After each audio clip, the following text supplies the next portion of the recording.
On my birthday, my son shouted at me in front of everyone, "Give the house to my wife." I just kept silent. But the next day I sold the house, bought a house by the sea for myself and took them both out of the will, and then, before we continue, first let me thank you for watching Granny's Voice. Please subscribe and tell us where you're watching from in the comments. We might give you a shout out in our next video. Today's special shout out goes to Donna from Jamaica. Thank you for being part of our family. Now, let me tell you everything.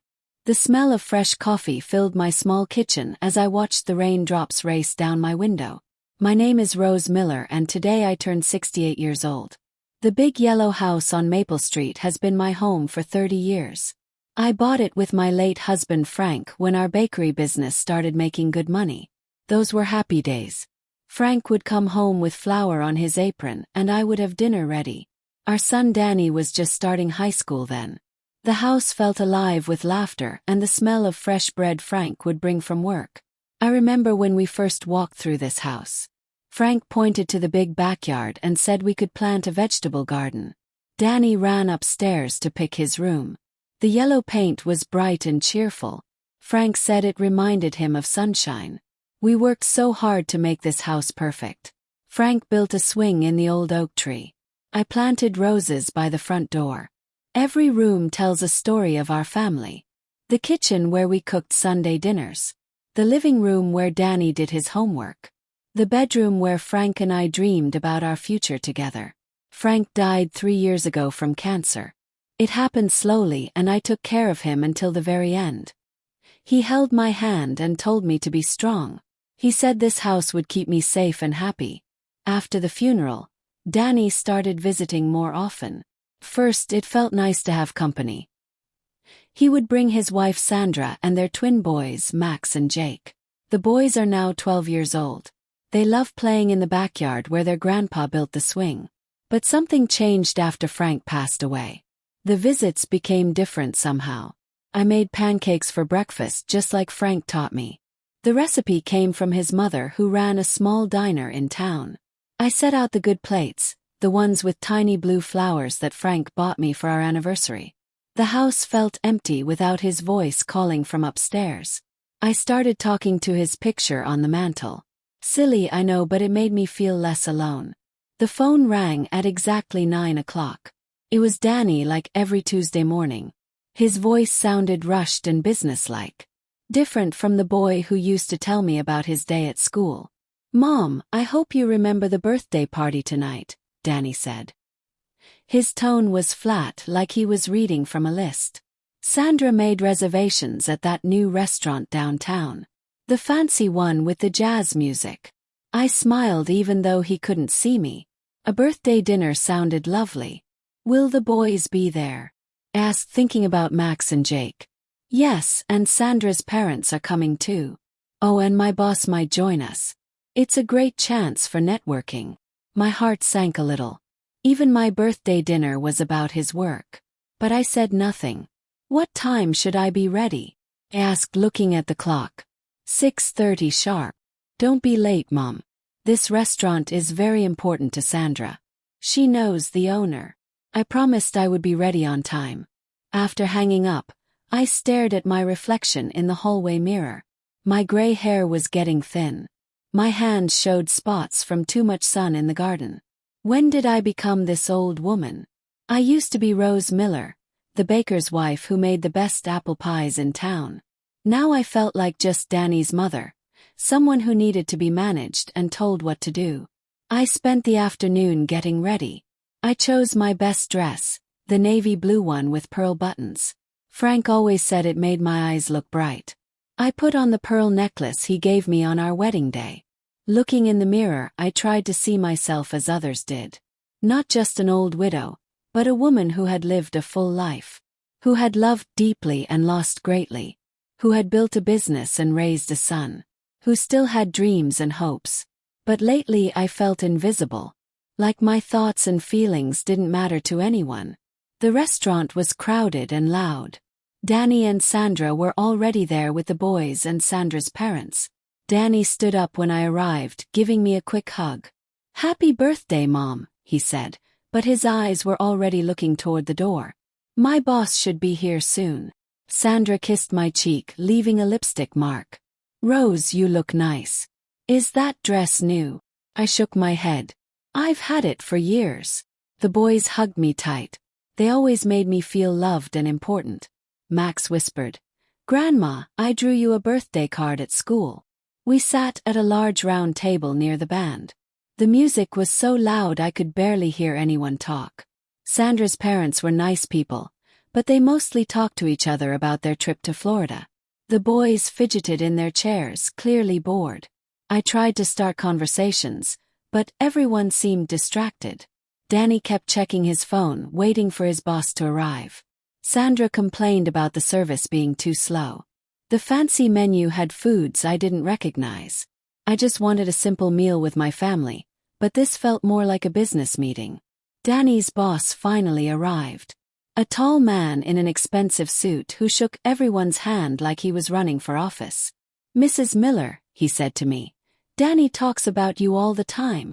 But then he immediately turned to Danny to discuss work projects. I sat quietly, eating my salad, feeling more and more invisible. The conversation flowed around me but never included me. When the waiter brought my birthday cake, everyone sang happy birthday quickly, like checking an item off a list. Then they went back to their own conversations. After dinner, as we walked to the parking lot, Danny pulled me aside. Mom, Sandra and I have been talking. We think it's time we had a serious conversation about your future. My stomach dropped. These kinds of talks never ended well. What do you mean? I asked, even though I was afraid to hear the answer. Well, you're getting older. That big house is a lot of work. We worry about you living alone. I felt a chill run down my spine. This wasn't about my safety. I could feel it in his tone. This was about something else entirely. The house is fine, Danny. I manage just fine, I said softly. But he wasn't really listening. Mom, let's be practical. You don't need 4 bedrooms anymore. The yard is getting too much for you to handle. And frankly, the property taxes are expensive. You could use that money for other things. Other things. Like what? I wondered. I had everything I needed. The house wasn't just a building to me. It was where Frank and I built our life together. Every corner held memories. Every room told our story. How could I explain that to someone who saw only square footage and tax bills?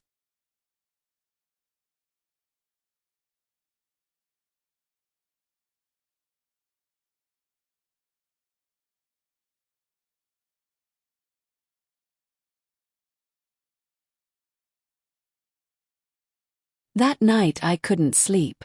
I walked through each room of my house, remembering. The kitchen where Frank taught Danny to flip pancakes. The living room where we watched Danny's school plays on video. The bedroom where Frank whispered, I love you, every night for 43 years. The spare room where I kept my sewing machine and Frank's fishing gear. This wasn't just property. This was my life, my history, my heart. But to Danny and Sandra, it was just an asset. Something to be managed and optimized. Something I was too old and foolish to handle alone. The next morning, Danny called again. Mom, I've been thinking about our conversation last night. Sandra has some great ideas about downsizing. There's a nice senior community across town. Very clean, lots of activities. You'd have people your own age to talk to. People my own age. As if my current friends didn't count. As if I was too old to have relationships with anyone under 70. I'm not ready for a retirement home, Danny, I said firmly. It's not a retirement home, Mom. It's independent living. Very modern. And the best part is, you wouldn't have to worry about maintenance or yard work. But I like my yard work, I protested. I like my garden. I like my home. Danny sighed, the way he used to when he was a teenager and I didn't understand his homework. Mom, you're not thinking clearly about this. The house is worth a lot of money now. You could sell it, move somewhere smaller, and have money left over for your retirement. It's the smart thing to do. The smart thing. As if I was too stupid to manage my own affairs. As if the life Frank and I built together was just a bad investment that needed to be corrected. What if I don't want to sell? Yes. Another sigh from Danny. Mom, be reasonable. You can't live in that big house forever. What happens when you can't climb the stairs? What happens if you fall and no one finds you for days? We're trying to help you plan for the future. The future. They had my whole life planned out, and none of it involved asking what I wanted. I was supposed to be grateful that they were taking care of everything for me. Like a child who couldn't make her own decisions. Like someone whose dreams and wishes no longer mattered. That afternoon, Sandra stopped by unexpectedly. She walked through my house like she was taking inventory. "This kitchen could use updating," she said, running her finger along the counter. "These cabinets are so old-fashioned." She pointed to Frank's favorite chair in the living room. "This furniture is really dated, Rose. When you move, you should get everything new and modern." She wasn't helping me plan for my future. She was redesigning my life to fit her vision. Everything Frank and I had chosen together was wrong, outdated, embarrassing. "The boys would love having more space," Sandra continued, looking out at the backyard. "Max needs a bigger room for his computer setup. And Jake wants to learn guitar, but our place is too small for all that noise." Suddenly, I understood. This wasn't about my welfare at all. They wanted my house for themselves. They saw 4 bedrooms, a big yard, a better neighborhood. They saw everything Frank and I had worked for, and they wanted it. But they couldn't just ask for it. They had to convince me I was too old and helpless to deserve it. "Sandra," I said carefully, "are you saying you want to live in my house?" She looked surprised, like I had figured out a secret. "Well, it would solve everyone's problems. You'd be in a safe place with people to take care of you. The boys would have space to grow. Danny and I wouldn't have to worry about you rattling around in this big empty house." Rattling around. Like I was a marble in a jar, making noise where I didn't belong. This was my home, the place where I belonged most in the world. But to them, I was just an inconvenience preventing them from having what they wanted. After Sandra left, I sat in Frank's chair and cried. Not the gentle tears of missing him, but angry tears of betrayal. How had my son learned to see me this way? When had I become a problem to be solved instead of a person to be loved? Frank would never have allowed anyone to treat me like this. He respected my thoughts and feelings. He asked my opinion about important decisions. He saw me as his partner, not his burden. I felt so alone and confused. Maybe they were right. Maybe I was too old to live here by myself. But then I remembered something Frank used to say. "Rosie, don't let anyone make you smaller than you are." I walked to our wedding photo on the mantel. We looked so young and hopeful. Frank believed in me then. He would believe in me now. I wasn't a helpless old woman who needed to be managed. I was Rose Miller, who had survived the death of her husband and kept going. Who had raised a son and helped run a business. Who still had strength and wisdom and the right to choose her own path. I would not be pushed around. That evening I called my old friend Martha. We had worked together at the bakery for 20 years. "Martha," I said, "I need some advice." I told her everything about Danny and Sandra's plan. Martha listened without interrupting. When I finished, she was quiet for a moment. Then she said, "Rose, honey, you know what Frank would tell you to do." Did know. Frank would tell me to stand up for myself. To trust my own judgment.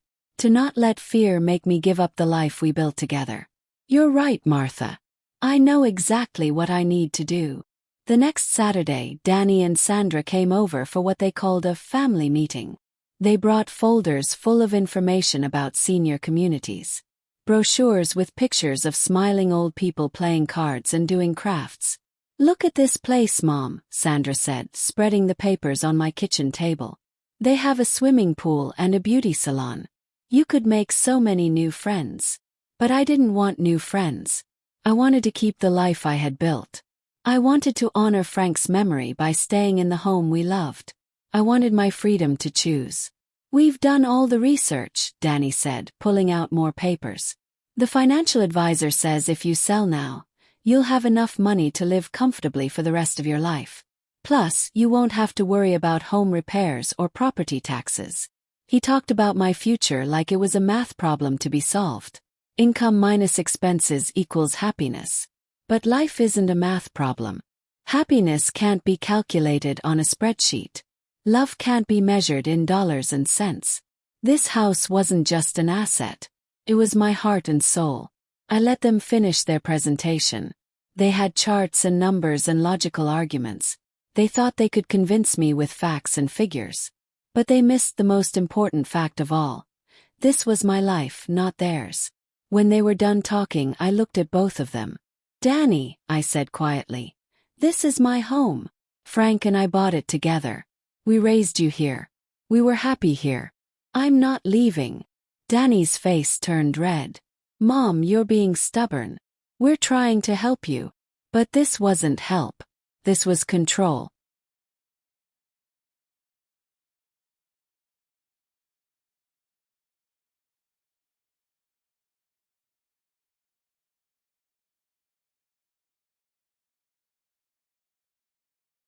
"I've made my decision," I said firmly.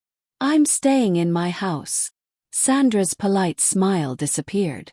"Rose, you're not thinking rationally about this. At your age, you need to be practical." My age again. The magic number that was supposed to erase my right to choose. "I am being practical," I replied. "I'm practically going to live my life the way I want to." Danny stood up abruptly. His face was flushed with anger.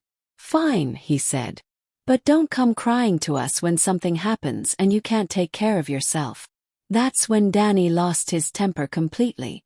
"You know what, Mom?" he shouted, his voice echoing through my quiet kitchen. "Give the house to my wife. Sandra deserves it more than you do. She appreciates nice things. She knows how to take care of property. You're just going to let it fall apart." His words hit me like a slap across the face. My own son, demanding that I give away the home Frank and I had built together. Not asking, not discussing, demanding, like I owed it to them. Like my 40 years of memories meant nothing compared to Sandra's appreciation for nice things. I stood there in stunned silence as Danny continued his rant. "We've been patient with you, but enough is enough. This house is wasted on one old woman. Sandra and I have plans. The boys need space. You're being selfish." Selfish. The word that children use when adults won't give them what they want. I had sacrificed for my family my whole life. I had put Danny's needs first from the moment he was born. I had worked double shifts at the bakery to pay for his college. I had cared for Frank during his illness while still helping with the grandchildren. And now I was selfish for wanting to keep my own home. Sandra tried to calm Danny down, but her words made it even worse. "What Danny means is, we think you'd be happier somewhere more suitable for someone your age." Someone my age. There it was again. The constant reminder that I was too old to matter, too old to have opinions, too old to make decisions. But I wasn't dead yet. I still had thoughts and feelings. I still had the right to live my life on my own terms. Frank wouldn't recognize the man Danny had become. Demanding and entitled, treating his mother like an obstacle to his dreams. "Get out," I said quietly. Danny stopped shouting and stared at me. "What did you say?" "I said get out of my house. Both of you." My voice was steady and calm, even though my heart was racing. "You come into my home, the home your father and I built together, and you demand that I give it away. You treat me like I'm senile and stupid. You make plans for my life without asking what I want. Well, this is what I want. I want you to leave." Danny's face went white with shock. He had never heard me speak to him this way before. "Mom, you don't mean that," Sandra said, trying to smooth things over. But I did mean it. For the first time in years, I meant exactly what I said. I mean every word. This is my house. These are my rules. And my rule is that people who disrespect me are not welcome here. Danny gathered up his folders and brochures. "Fine," he said coldly. "But when you fall down those stairs and break your hip, don't call us for help." It was a cruel thing to say, designed to make me afraid and dependent. But I wasn't afraid anymore. I was angry. And anger gave me strength. After they left, I walked through my house again. But this time, instead of remembering the past, I started planning the future. My future. Not the one Danny and Sandra had designed for me, but the one I wanted for myself. I would stay in this house as long as I could. I would tend my garden and read my books. I would invite friends over for coffee and cake. I would live my life with dignity and independence. And if anyone didn't like it, they could stay away. This was my house, my life, my choice. The next morning, I called my lawyer, Mr. Henderson. Frank and I had used him for years. "Rose," he said warmly, "how nice to hear from you. What can I do for you?" "I need to change my will," I said simply. There was a pause. "I see. Can you come in this week to discuss it?" "Yes." "And Mr. Henderson, I need you to recommend a good financial advisor. Someone who can help me make sure I'm protected." "Of course. Is everything all right?" "Everything is fine," I said. "I'm just taking control of my own life." At the lawyer's office, I explained what had happened with Danny and Sandra. Mr. Henderson listened carefully, taking notes. "Rose, I want you to know that you have every right to change your will for any reason. This is your property and your decision." "Good," I said. "Because I've decided to leave the house to charity. There's a children's hospital that Frank always supported. They can sell it and use the money to help sick kids." Mr. Henderson nodded approvingly. "That's a wonderful legacy. Frank would be proud." "What about Danny?" Mr. Henderson asked gently. "You can't completely cut out your child without good legal reason." "I'm not cutting him out completely," I said. "He can have Frank's fishing gear and my recipe collection. Things with sentimental value but no financial worth. Maybe that will remind him of what's really important." Mr. Henderson smiled sadly. "Family disputes over inheritance are more common than you might think. Children sometimes forget that their parents are still people with their own rights and feelings." The financial advisor, Mrs. Chen, was a smart woman about my age who had handled many similar situations. "Mrs. Miller," she said, "let me be very clear. You have every right to manage your own affairs as long as you're mentally competent. And from talking to you, I can see that you definitely are." She helped me set up accounts that Danny couldn't access. She showed me how to pay my bills online and manage my investments. "Knowledge is power," she said. "The more you understand about your own finances, the harder it will be for anyone to pressure you." I also hired a handyman service to help with house maintenance. If Danny wanted to argue that I couldn't take care of the property, I would prove him wrong. I installed a medical alert system in case of emergencies. I arranged for grocery delivery and cleaning help. I made sure I had all the support I needed to live independently. Every step I took made me feel stronger and more confident. I wasn't a helpless old woman. I was a capable adult making smart decisions about her future. Danny didn't call for 3 weeks. When he finally did, his voice was stiff and formal. "Mom, Sandra thinks I should apologize for losing my temper." Not, "I think I should apologize." Sandra thinks he should. Even his apology wasn't really his own idea. "I'm sorry I shouted," he said. "But I still think you're making a mistake." "You're being impossible," Danny said, his anger returning. "Fine. Live alone in your precious house. But don't expect us to keep checking on you all the time. Sandra is tired of worrying about you." "I didn't ask anyone to worry about me," I replied. "I asked for respect. There's a difference." "Respect?" Danny laughed bitterly. "You want respect. How about respecting your family's concerns? How about thinking about someone other than yourself for once?" But I had spent my whole life thinking about others. It was time to think about myself. After that conversation, Danny's visits became rare and uncomfortable. When he did come by, usually to drop off the boys for a few hours, he acted like he was doing me a huge favor. Sandra stopped coming at all. She would wait in the car while Danny walked the boys to my door. The boys sensed the tension but didn't understand it. "Why is Mom mad at Grandma?" I heard Max ask Danny one day. "Your grandmother is going through a difficult phase," Danny replied. Difficult phase. Like I was a teenager rebelling against authority. But the boys still loved coming to visit me. We would bake cookies in my old-fashioned kitchen. We would work in the garden Frank had started.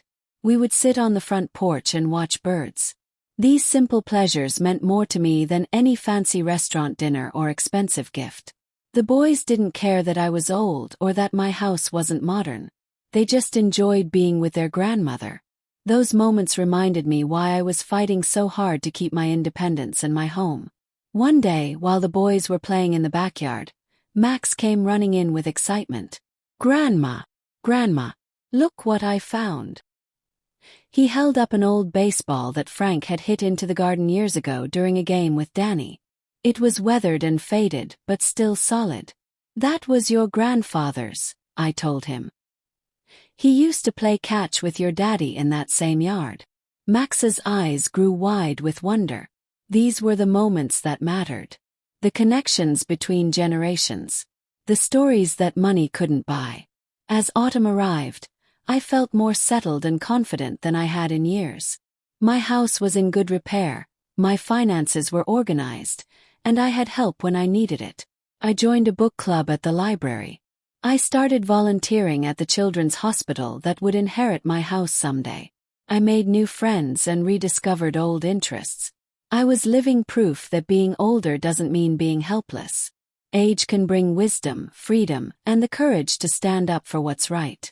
Danny seemed surprised by my independence.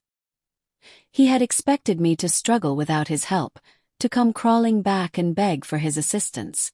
Instead, I was thriving. When he saw me at the grocery store one day, looking healthy and happy, he seemed almost disappointed. "You look good, Mom," he said like he was surprised.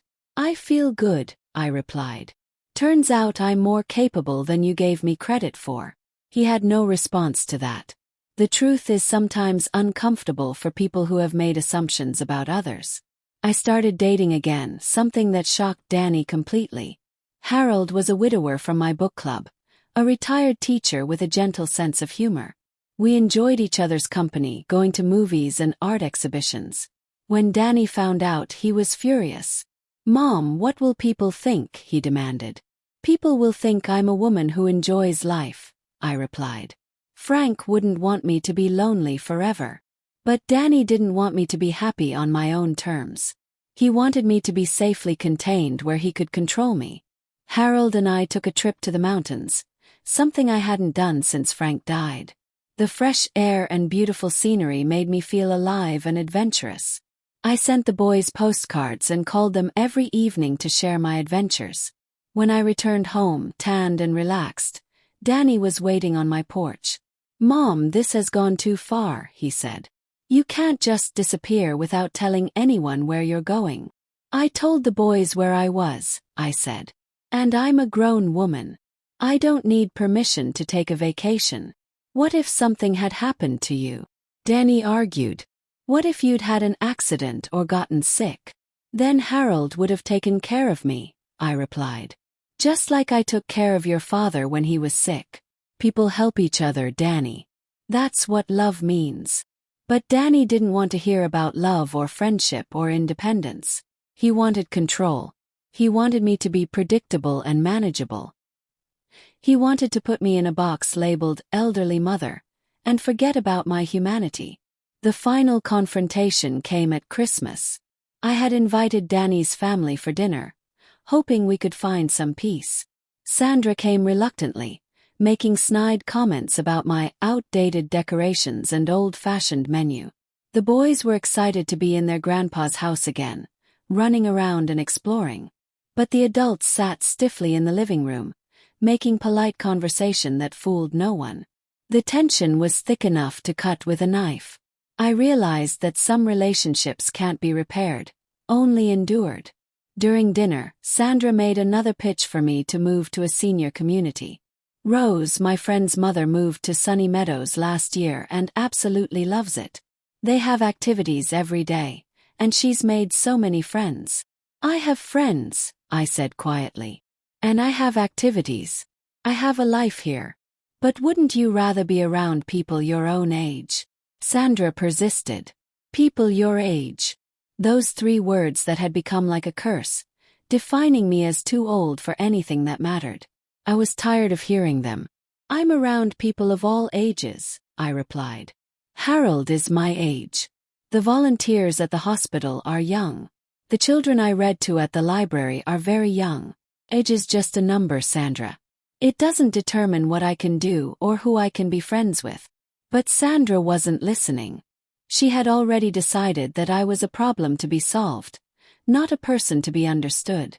At your age, you should be taking it easy, she said. Not gallivanting around like a teenager. Gallivanting, like enjoying life, was somehow inappropriate for someone over 60. After dinner, as Sandra helped with the dishes, she made one more attempt. Rose, I know you think we're being pushy, but we really do care about you. This house is just so big and old. Wouldn't you be more comfortable somewhere modern and convenient? I dried the last plate and put it in the cabinet. Sandra, I said, this house isn't just big and old. It's full of love and memories. I didn't tell Danny about the will changes immediately. I wanted to see if he would change his behavior on his own. But he didn't.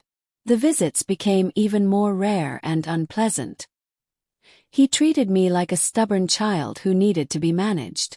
Sandra stopped pretending to be nice, making it clear that she considered me an obstacle to her plans. Only the boys remained loving and natural, unaware of the adult drama swirling around them. They were the reason I kept trying to maintain some relationship with Danny's family. Spring came early that year, and my garden bloomed beautifully. Harold helped me plant new flowers, and we installed a bird bath that attracted cardinals and blue jays. The house looked alive and cared for, disproving Danny's claims that I couldn't maintain it properly. I took pictures and sent them to the boys, who begged to come help with the gardening. But Sandra made excuses why they couldn't visit. She was still angry that I hadn't given in to their demands, and she was punishing me by limiting my access to my grandchildren. One afternoon, while I was watering my roses, Danny appeared without warning. He looked around the yard with obvious surprise. The place looks good, Mom, he admitted grudgingly. Thank you, I said, continuing my watering. Harold and I work hard to keep it nice. About Harold, Danny said, his voice taking on that controlling tone again. Don't you think you're moving a little fast? People are starting to talk. What people? Yes. And what are they saying? They're saying it's not appropriate for a woman your age to be dating so soon after Dad's death. Your father died 3 years ago, I reminded him. And he would want me to be happy. Frank always said life is for the living. Danny's face flushed red with anger. How can you say that? How can you replace Dad so easily? I'm not replacing anyone, I said firmly. I'm living my life. Harold is a friend who makes me laugh.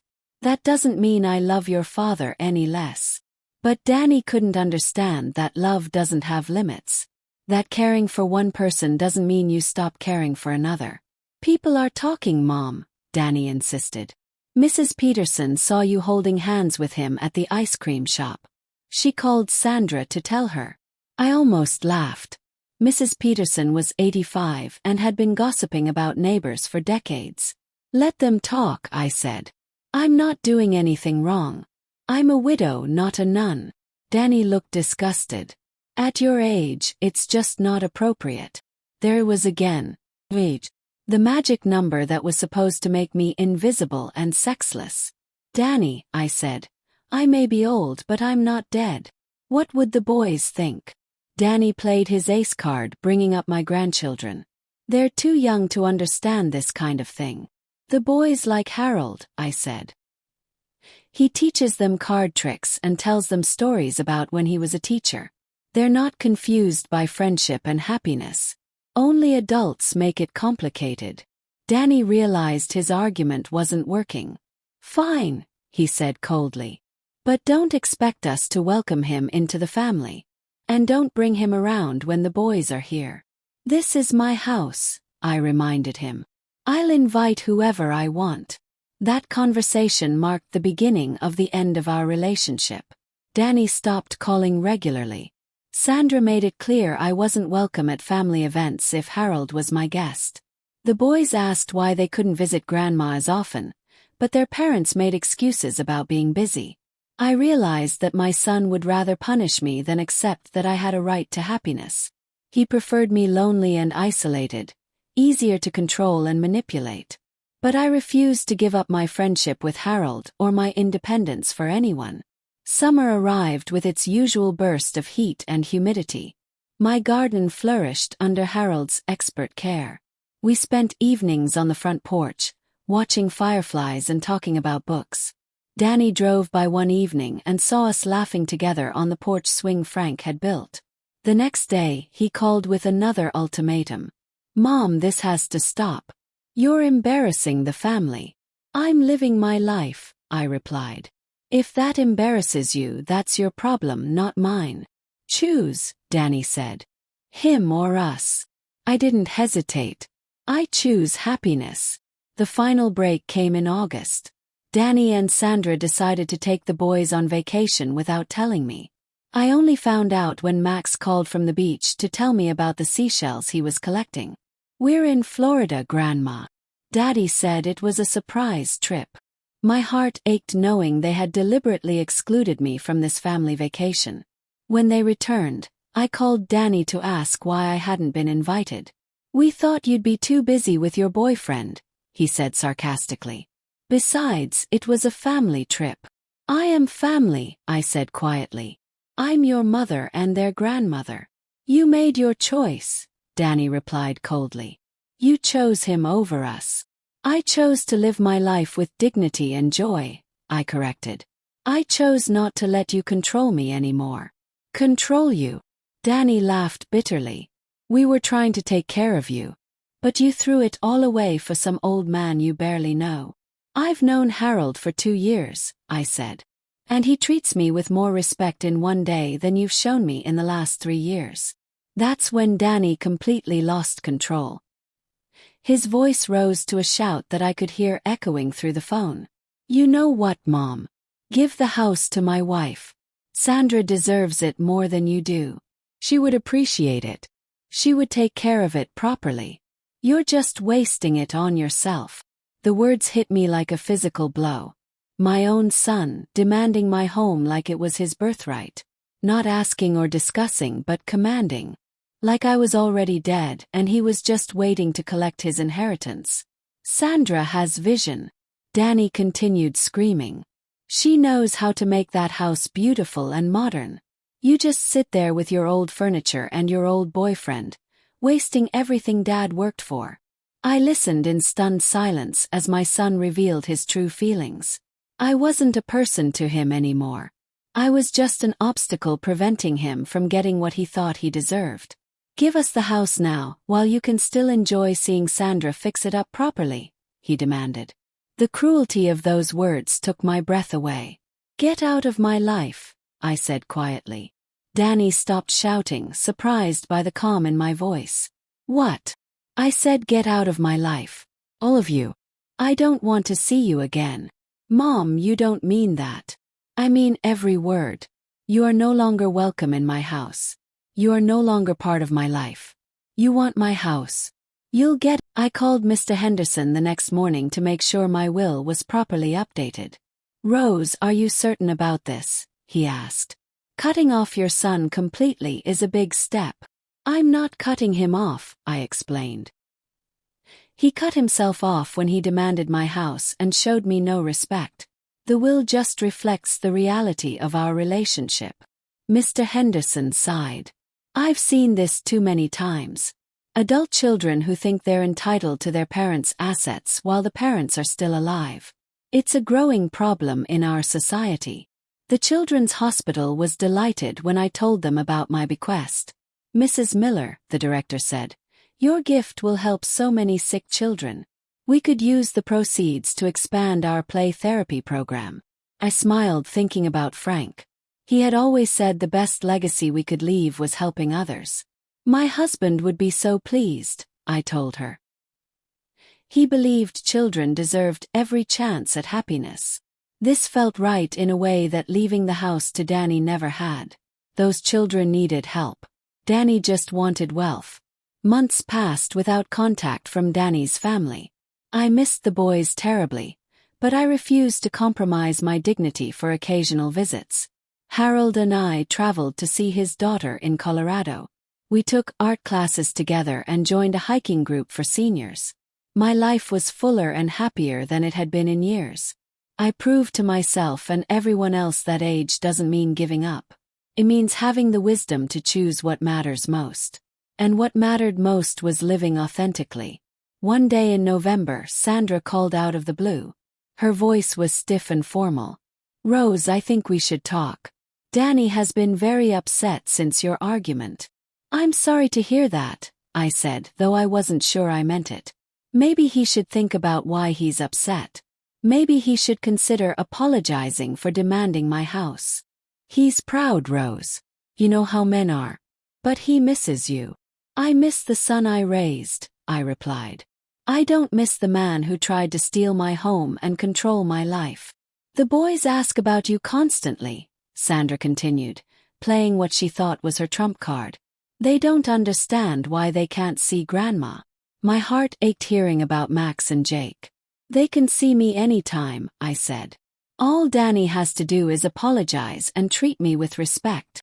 "You know he won't do that," Sandra said. "He's too stubborn."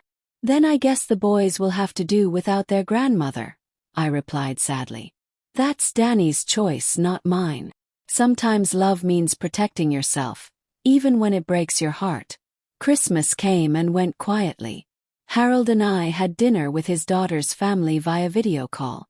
We exchanged small gifts and watched old movies by the fireplace. It was peaceful and sweet, nothing like the tense family gatherings I had endured for years. I sent cards to Max and Jake through Sandra's mother, not wanting to put the boys in the middle of adult problems.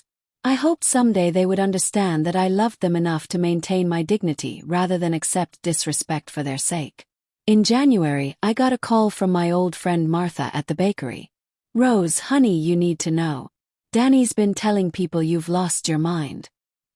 He's saying you're not competent to live alone anymore." I felt a chill of fear. "What do you mean?" "He's talking about getting power of attorney.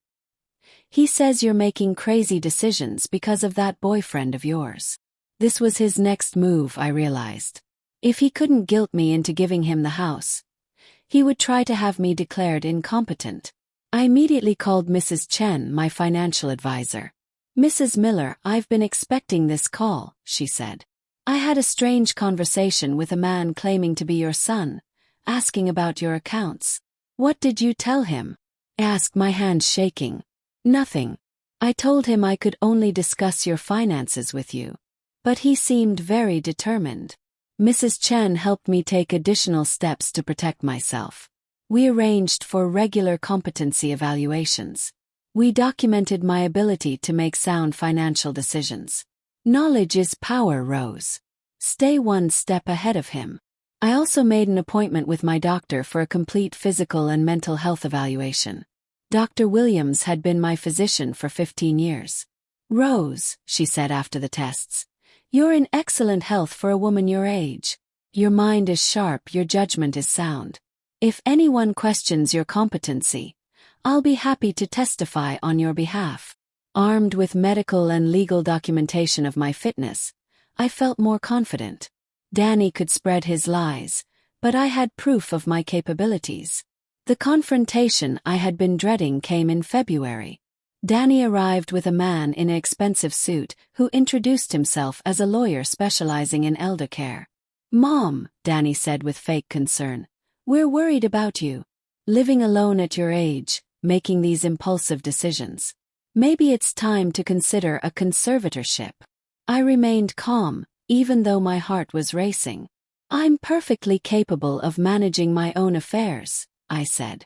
"And I have documentation to prove it." I showed them my recent medical evaluations and competency tests. The lawyer looked uncomfortable as he reviewed my paperwork. "Mrs. Miller, these documents show you're in excellent mental and physical health." Danny's face turned red. "Those tests don't mean anything. Look at how she's acting. Dating some stranger, refusing to listen to family advice, making crazy changes to her will. Those aren't signs of incompetence," the lawyer said gently. Those are signs of an independent woman making her own choices. Danny had overplayed his hand. His attempt to have me declared incompetent had backfired completely. "This isn't over," Danny said as they prepared to leave. "I'll find another way." "No, Danny," I said firmly. "This is over. Your attempt to steal my house and control my life ends today. I have lawyers, doctors, and financial advisors protecting me. You have nothing but greed and entitlement." The lawyer whispered something to Danny, probably advising him to give up. "I was trying to help you," Danny said one last time. "No," I replied. "You were trying to help yourself. There's a difference." After they left, I called Harold, shaking with relief and exhaustion. "It's over," I told him. He tried to have me declared incompetent, but it didn't work. Harold was furious. "Rose, that's elder abuse. You could press charges." But I was too tired to fight anymore. "I just want peace," I said. "I just want to live my life without fear." Harold understood. He held me while I cried for the son I had lost, the relationship that could never be repaired, the family that had chosen greed over love. Spring returned to my garden. One morning in May, I found an envelope slipped under my door. Inside was a handmade card from Max and Jake, covered with crayon drawings of flowers and hearts. "We miss you, Grandma," it said in childish handwriting. "Love, Max and Jake." My eyes filled with tears. They had found a way to reach me despite their parents' interference. I tucked the card into my recipe box, next to the letters Frank had written me during our courtship. Some love endures despite everything. I wrote a letter back to the boys, telling them how much I loved them and how proud I was of their kindness. I included pictures of the garden and Harold's new puppy, things I knew would make them smile. I gave the letter to Martha, who promised to find a way to get it to them safely. "Those boys love you, Rose," she said. "Someday they'll understand what really happened. Children have a way of seeing through adult nonsense when they get older." Harold proposed to me in June, on the first anniversary of our first date. "Rose," he said, kneeling awkwardly on his arthritic knees, "will you marry me? We're too old to waste time being careful." I laughed and cried at the same time. "Yes," I said. "Frank would approve. He always said life is too short for regrets." We had a small wedding in my backyard, surrounded by friends from the book club and the hospital volunteers. It was simple and joyful, everything a wedding should be. Love doesn't have an expiration date. The news of my marriage reached Danny somehow. He called in a rage. "Mom, you've completely lost your mind. Getting married at your age. It's disgusting." "It's beautiful," I corrected. "Harold and I love each other. We make each other happy." "What about Dad's memory?" Danny demanded. "This is a betrayal of everything he stood for."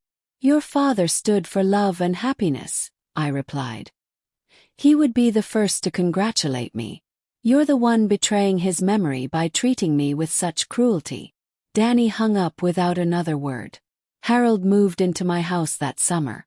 We combined our book collections and hung his paintings next to mine. The house felt alive again with conversation and laughter. We hosted dinner parties for our friends and took long walks in the evenings. Harold respected my memories of Frank while creating new ones with me. "There's room in the heart for multiple loves," he told me. "One doesn't diminish the other." He understood what Danny never could. That love expands rather than contracts. My 70th birthday arrived in September. Harold organized a surprise party with all our friends from various activities and volunteer work. The house was full of people who genuinely cared about me, who saw me as a complete person rather than just someone's mother or grandmother. As I looked around at the faces surrounding me, friends of all ages who valued my thoughts and opinions, I realized this was what family really meant. Not blood relations who tried to control you, but people who loved and accepted you as you are. During the party, the doorbell rang. Harold answered it and came back looking puzzled. "Rose," he said quietly, "there are 2 young boys on the porch asking for their grandmother." My heart leaped. Max and Jake had found their way to me somehow. I rushed to the door and there they were, looking uncertain but hopeful. "Grandma Rose," Max said. "We rode our bikes here. We wanted to see you on your birthday." I hugged them tightly, not caring how they had managed to escape their parents' supervision. Love finds a way. The boys stayed for cake and met all my friends. They were polite and charming, the grandchildren I had raised to be kind and respectful. "Your house looks the same," Jake said happily. "I was afraid it would be different." "Some things never change," I assured him. "My love for you will always be the same, no matter what happens with your parents." As evening approached, I called Danny to let him know the boys were safe. "They came here on their own," I explained. "I didn't kidnap them." He arrived within minutes, furious and frightened. "Boys, get in the car right now," Danny ordered. "You were told never to come here." Max and Jake looked confused and hurt. "But it's Grandma's birthday," Max protested. "We made her a present at school." "I don't care what day it is," Danny snapped. "You disobeyed us." I knelt down to the boys' level. "It's okay," I whispered. "Thank you for coming to see me. I'll never forget this birthday because you made it special." They hugged me one more time before reluctantly following their father to the car. "This is the last time," Danny said to me before leaving. "I'm telling the school not to release them to you. I'm telling the neighbors not to help them get here. You will not see my children again. They're my grandchildren too," I said sadly. "And someday they'll be old enough to make their own decisions about who they want in their lives." Danny's face was cold and hard. "By then it will be too late. They'll have forgotten all about you." He was wrong, but I didn't argue. Time would tell who was right. After they left, I stood in my garden feeling the weight of all I had gained and lost. Harold came up behind me and put his arms around my shoulders. "I'm sorry, Rose," he said. "I know this is hard." "I have no regrets," I said, surprising myself with the truth of those words. "I chose to live my life with dignity. I chose love over fear. I chose happiness over control." Danny made his choices too. We all have to live with the consequences. The evening air smelled of roses and possibility. Tomorrow was another day to live authentically. The seasons turned and my life settled into a comfortable rhythm. Harold and I traveled to places I had always wanted to see. We read books together and discussed philosophy late into the night. We volunteered at the children's hospital where my house would someday provide funding for healing and hope. I finished writing my cookbook, combining Frank's bakery recipes with stories of our life together. A small publisher agreed to print it, with proceeds going to charity. My life had meaning and purpose beyond being someone's mother or grandmother. One winter day, I received a letter from an unexpected source. It was from Jake, now 15 years old and able to write his own correspondence. "Dear Grandma Rose," it began, "I never forgot your birthday party or how happy you looked. Mom and Dad told us you didn't want to see us anymore, but I never believed that. I'm old enough now to understand what really happened. I love you and I miss you. When I turn 18, I'm going to come see you. Love, your grandson Jake." I cried happy tears over that letter. I wrote back to Jake immediately, telling him how proud I was of his courage and maturity. I included my 75th birthday came with a surprise. Both Max and Jake, now young men with driver's licenses and opinions of their own, knocked on my door. "Grandma," Max said, now taller than Harold, "we came as soon as we could. We've missed so much time." I invited them in, marveling at how they had grown. They met Harold with polite curiosity and admired the changes we had made to the house. "It still feels like home," Jake said. "It still smells like your cookies and Grandpa's roses." We spent the afternoon catching up on years of separation. They told me about school, their girlfriends, their plans for college. They asked about Harold, about my travels, about the cookbook I had published. "Dad said you were senile," Max admitted. "But you seem sharper than anyone I know." I laughed. Being old doesn't mean being stupid. It means being wise enough to know what matters. Before they left, they promised to visit regularly. "We're adults now," Jake said firmly. Dad can't stop us anymore. Family relationships can heal when love is stronger than pride. Danny never apologized or acknowledged his mistakes. He continued to live in the house he bought with his own money, still bitter that he hadn't inherited mine. Sandra left him eventually, taking half his assets in the divorce. He ended up in a smaller place, alone and angry. I felt sorry for him, but I didn't regret my choices. He had decided that money was more important than love. He had chosen control over connection. Everyone reaps what they sow, and his harvest was loneliness. Harold and I celebrated our 10th wedding anniversary with a trip to Ireland, something we had always dreamed of doing. We walked through ancient castles and kissed under rainbows. No regrets? He asked me as we watched the sunset over the cliffs of Moher. None, I said honestly. Every choice led me here, to this moment, to this happiness. We had proven that love has no expiration date, that second chances can be even sweeter than first ones. Age had given us wisdom, not limitations. When Harold passed away peacefully in his sleep at age 85, I mourned, but I wasn't broken. We had loved fully and completely for 15 beautiful years. His children welcomed me as family, treating me with the respect and affection that Danny had never shown. At his funeral, Max and Jake sat beside me, offering comfort and support. "You taught us what real love looks like, Grandma," Jake whispered. "Thank you for showing us that family is about choice, not just blood."